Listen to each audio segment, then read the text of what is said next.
दीवाना बाबू पो पो। छोटे छोटे गोरी के खिलावाना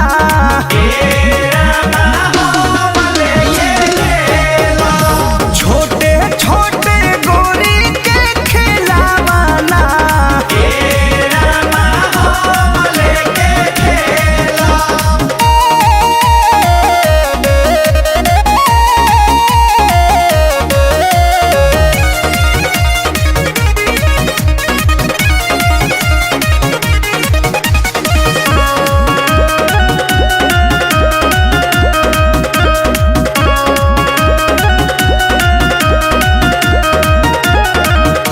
हमारा लहक रही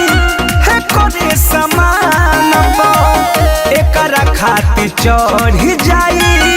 हमुआ समान करे फेरा में हम देख के पागल बानी तोहरा के हम पावे खातिर नदी नाला हेला माँ का ये देला। छोटे छोटे गोरी के खिलावाना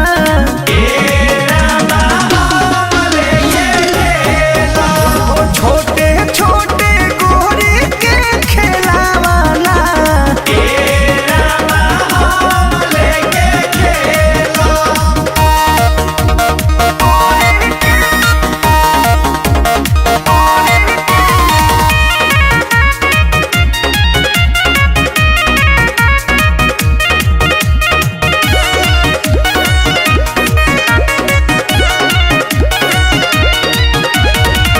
हम हो जूठियाइब पहिले